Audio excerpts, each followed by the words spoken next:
Selamat datang di Pakungwati. Terima kasih.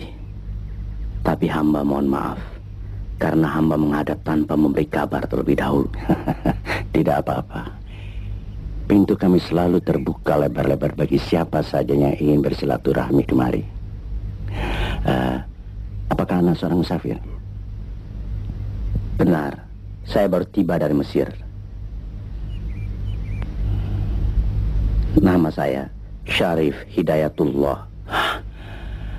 Subhanallah, aku sudah menduga dari tadi.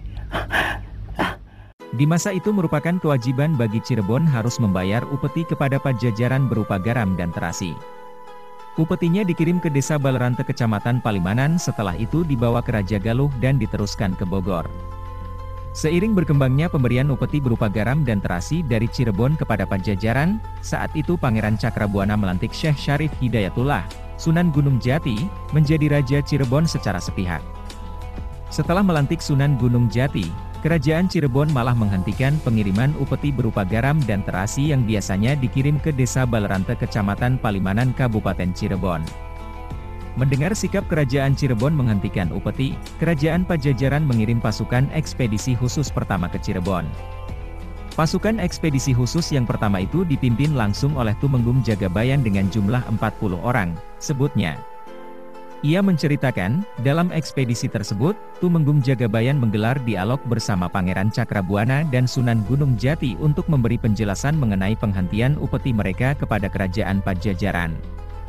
Sunan Gunung Jati pun menegaskan diri menolak konsep upeti lantaran masyarakat Cirebon belum sejahtera. Bagi Sunan Gunung Jati konsep itu tidak adil dan akhirnya di Cirebon konsep upeti diubah menjadi zakat karena sebelum rakyat makmur Cirebon tidak akan memberikan upeti. Jadi tolong Kakang sampaikan pada Eyang Prabu Siliwangi, kami tidak mampu membayar upeti. Tapi Dinda sebagai penguasa kan bisa mengut pajak tambahan pada rakyat. Tentu saja bisa. Tapi Islam tidak mengajarkan kesewenang-wenangan penguasa terhadap rakyatnya. Dinda jangan terlampau lunak terhadap para kaula. Nanti mereka akan lebih berani dan lunturlah ke bawah Dinda sebagai penguasa. Kakang Jagabaya, manusia pada hakikatnya sama di hadapan Allah. Dari yang dulu masyarakat miskin harus memberi upeti kepada yang kaya, atau pejabat kerajaan kini yang kaya harus membayar zakat kepada masyarakat miskin, ujar dia. Dari dialog tersebut, pasukan ekspedisi khusus Pajajaran yang dipimpin oleh Tumenggung Jagabayan menyatakan diri tertarik dengan konsep Islam yang diterapkan oleh Sunan Gunung Jati. Pasukan ekspedisi khusus pertama tersebut juga akhirnya masuk Islam. Ya, walhasil pengiriman ekspedisi khusus yang pertama tidak jadi perang malah masuk Islam, sambungnya. Kerajaan Pajajaran kembali mengirim pasukan ekspedisi khusus kedua dipimpin langsung oleh Tumenggung Jagasatru. Saat ekspedisi pertama gagal, adik Pangeran Cakrabuana yakni Kian Santang langsung melihat apa yang terjadi di Cirebon dan seketika itu menyatakan diri bergabung dengan Cirebon untuk menghalai pasukan ekspedisi Tumenggung Jagasatru, ujarnya. Kedatangan pasukan ekspedisi pimpinan Tumenggung Jagasatru juga diawali dengan dialog.